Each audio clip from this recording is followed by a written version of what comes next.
Om Swastiastu. Baik, terima kasih. Di sini saya perwakilan dari kelompok 5 akan membahas materi mengenai standar pengungkapan spesifik kinerja ekonomi.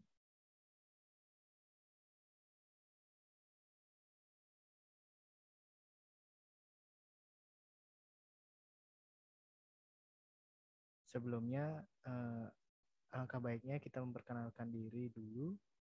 Yang pertama ada Niwayan Maret Arianti dengan NIM 2017-05-1121. Kemudian ada saya sendiri yaitu Ide Bagus Kade Pramudia dengan NIM 2017-05-1099.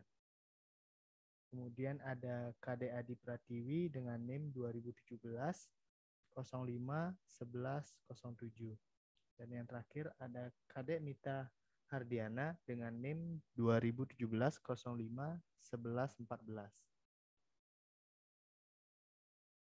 Baik, langsung saja ke materi yang pertama akan dibawakan oleh rekan saya.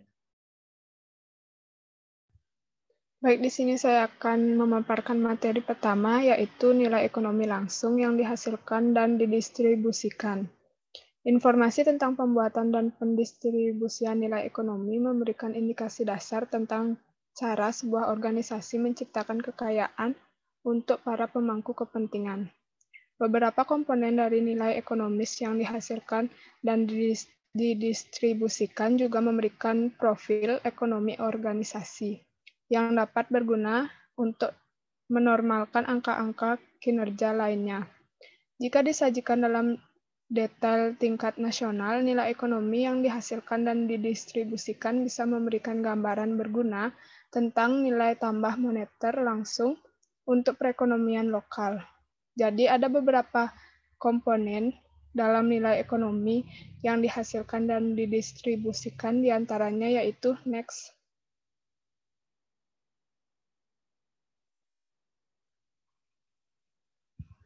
Yang pertama, pendapatan. Organisasi dapat menghitung pendapatan sebagai penjualan bersih, ditambah pendapatan dari investasi finansial dan penjualan aset-aset.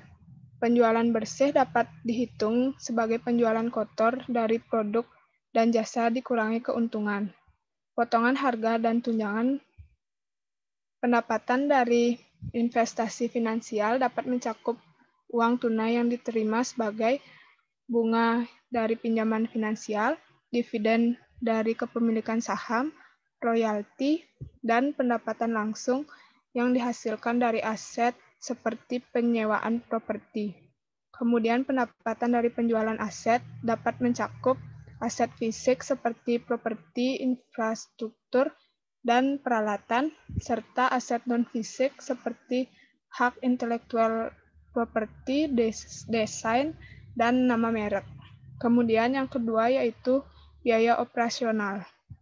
Organisasi dapat menghitung biaya operasional sebagai pembayaran tunai yang dilakukan di luar organisasi untuk pembelian material, komponen publik, produk, fasilitas, dan jasa.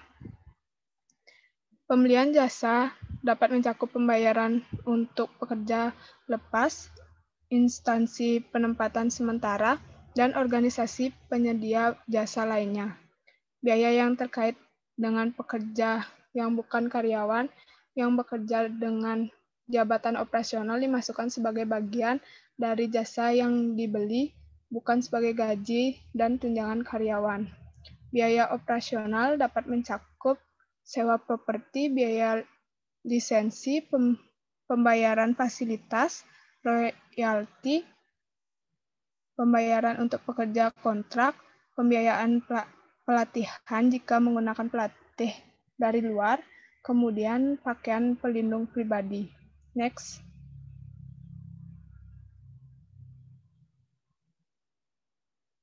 Yang ketiga ada gaji dan tunjangan karyawan. Organisasi dapat menghitung gaji dan tunjangan karyawan sebagai gaji total yang dibayarkan ditambah dengan tunjangan total, kemudian jumlah yang dibayarkan ke institusi pemerintah atas nama karyawan dapat mencakup pajak, retribusi, dan dana pengangguran karyawan. Tunjangan total dapat mencakup kontribusi reguler seperti pensiun, asuransi, kendaraan perusahaan, dan layanan kesehatan swasta. Kemudian tunjangan karyawan lainnya seperti perumahan, pinjaman tanpa bunga, bantuan transportasi publik, beasiswa pendidikan, dan pembayaran pesangon. Kemudian yang keempat yaitu pembayaran kepada penyedia modal.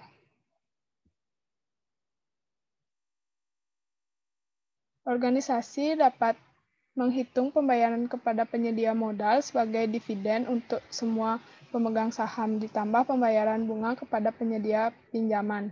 Pembayaran bunga kepada penyedia pinjaman dapat mencakup yang pertama bunga untuk semua bentuk hutang dan pinjaman, atau tidak hanya utang jangka panjang, dan tunggakan dividen yang jatuh tempo kepada pemegang saham preferen. Next.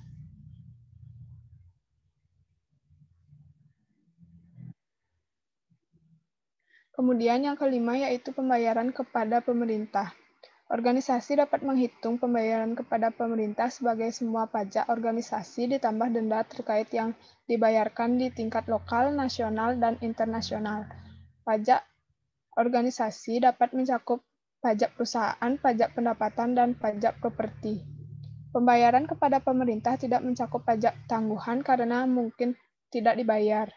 Jika beroperasi dari lebih satu negara, organisasi dapat melaporkan pajak yang dibayarkan kepada negara termasuk penjabaran segmentasi yang digunakan. Kemudian yang terakhir, yang keenam, yaitu investasi masyarakat. Total investasi masyarakat mengacu pada pengeluaran aktual dalam periode pelaporannya, bukan komitmen pembelanjaan.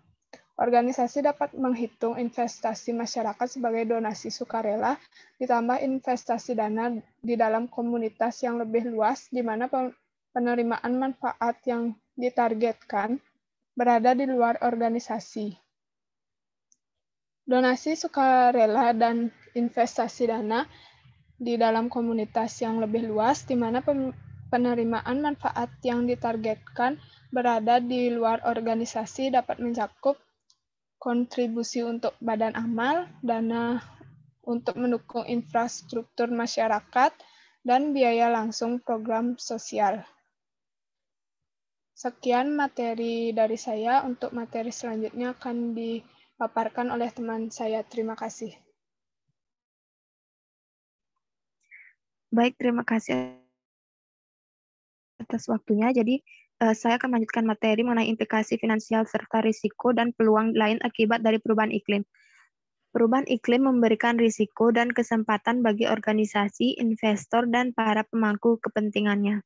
Pada saat pemerintah bertindak untuk meregulasi aktivitas yang berkontribusi pada perubahan iklim, organisasi yang bertanggung jawab secara langsung atau tidak langsung atas emisi akan menghadapi risiko dan kesempatan regulatif. Risikonya dapat mencakup peningkatan biaya atau faktor lain yang berdampak pada daya saing.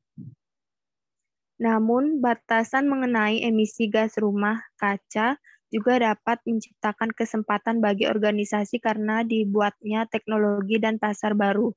Hal ini terutama terjadi pada organisasi yang dapat menggunakan atau memproduksi energi dan produk yang efisien energi secara lebih efektif. Risiko dan kesempatan yang diakibatkan oleh perubahan iklim dapat diklasifikasikan sebagai fisik, regulatif, dan lainnya. Risiko dan kesempatan fisik dapat mencakup dampak dari badai yang lebih sering dan intens, perubahan di permukaan laut, suhu lingkungan, dan ketersediaan air, dampak pada pekerja seperti efek kesehatan termasuk penyakit yang terkait dengan panas dan kebutuhan untuk merelokasi operasi. Risiko dan kesempatan lain dapat mencakup ketersediaan teknologi, produk, atau jasa baru untuk menghadapi tantangan terkait perubahan iklim, serta perubahan dalam perilaku pelanggan. Metode yang digunakan untuk mengelola risiko atau kesempatan dapat mencakup yang pertama yaitu penangkapan dan penyimpanan karbon. Yang kedua, penggantian bahan bakar. Yang ketiga, penggunaan energi yang terbarukan dan dengan jejak karbon yang lebih rendah. Yang keempat, yaitu peningkatan efisiensi energi. Yang kelima, itu pengurangan penyalaan, pelepasan, dan emisi fugitif. Yang keenam, yaitu sertifikat energi terbarukan. Dan yang terakhir, yaitu penggunaan carbon offset. Baik, sekian materi yang saya paparkan. Selanjutnya akan dijelaskan oleh rekan saya. Terima kasih. Baik, di sini saya akan melanjutkan materi yang ketiga mengenai kewajiban program pensiun, manfaat pasti, dan program pensiun lainnya. Ketika sebuah organisasi menyediakan program pensiun untuk karyawannya, tunjangan inilah yang dapat menjadi sebuah komitmen bahwa para anggota skema itu merencanakan kesejahteraan ekonomi mereka untuk jangka panjang. Program pensiun manfaat pasti memiliki potensi implikasi bagi pemberi kerja dalam hal kewajiban yang harus dipenuhi. Program jenis lainnya, seperti program pensiun iuran pasti, tidak menjamin akses terhadap program pensiun atau kualitas tunjangan. Dengan demikian, tipe program yang dipilih memiliki implikasi baik untuk karyawan maupun pemberi kerja.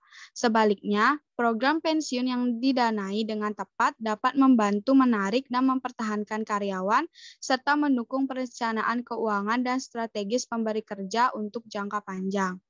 Next. Selanjutnya ada persyaratan pelaporan. Nah, organisasi pelapor harus melaporkan informasi-informasi berikut. Yang pertama, melaporkan nilai perkiraan liabilitas jika liabilitas program tersebut dipenuhi oleh sumber daya umum organisasi. Kemudian yang kedua, melaporkan jika ada dana terpisah untuk membayar liabilitas program pensiun, yang terdiri dari yang pertama, sejauh mana liabilitas skema diperkirakan akan dicakup oleh aset yang telah disisihkan untuk memenuhinya.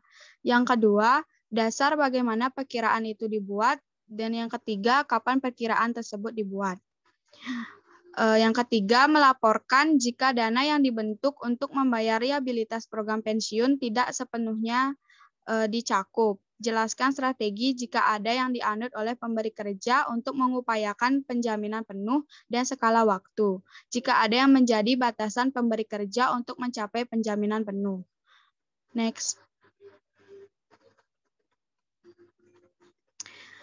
Yang keempat, melaporkan persentase gaji yang dikontribusikan oleh karyawan atau pemberi kerja.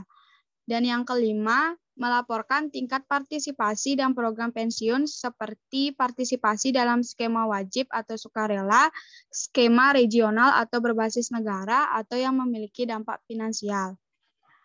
Adapun struktur program pensiun yang ditawarkan kepada karyawan dapat didasarkan pada yang pertama, program pensiun manfaat pasti, yang kedua, program pensiun iuran pasti, dan yang ketiga, jenis tunjangan pensiun lainnya. Yurisdiksi yang berbeda seperti negara memiliki interpretasi dan panduan yang berbeda-beda sehubungan dengan perhitungan yang digunakan untuk menentukan cakupan program. Perhatikan juga bahwa program tunjangan pensiun merupakan bagian dari Badan Standar Akuntansi Internasional atau yang sering disebut IASB.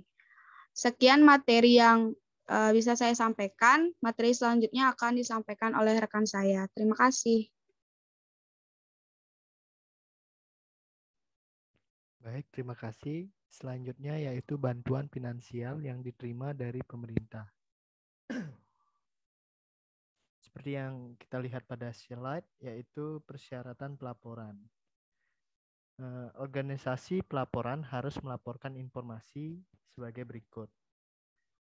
Di sana terdapat nilai moneter total dari bantuan finansial yang diterima oleh organisasi dari pemerintah manapun selama periode pelaporan, yang mencangkup pembebasan pajak dan kredit pajak, kemudian ada subsidi, hibah investasi, hibah untuk penelitian dan pengembangan, dan jenis dana hibah lainnya yang relevan. Kemudian ada penghargaan, fasilitas pembebasan royalti sementara, ada bantuan finansial dari Badan Kredit Ekspor, dan insentif finansial, Kemudian ada yang terakhir, tunjangan finansial lainnya yang diterima atau dapat diterima dari pemerintah manapun untuk operasi apapun. Selain itu, harus melaporkan informasi dalam 201 strip 4 strip A berdasarkan negara. Kemudian melaporkan informasi mengenai apakah dan sejauh mana pemerintah ikut dalam struktur kepemilikan saham. Pengungkapan ini memberikan pengukuran kontribusi pemerintah terhadap sebuah organisasi. Bantuan finansial signifikan yang diterima dari pemerintah dibandingkan dengan pajak yang dibayarkan dapat berguna untuk mengembangkan gambaran yang seimbang tentang transaksi antara organisasi dengan pemerintah. Baik, karena seluruh materi sudah dipresentasikan, kami tutup dengan Paramasanti. Om Santi Santi Santi Om.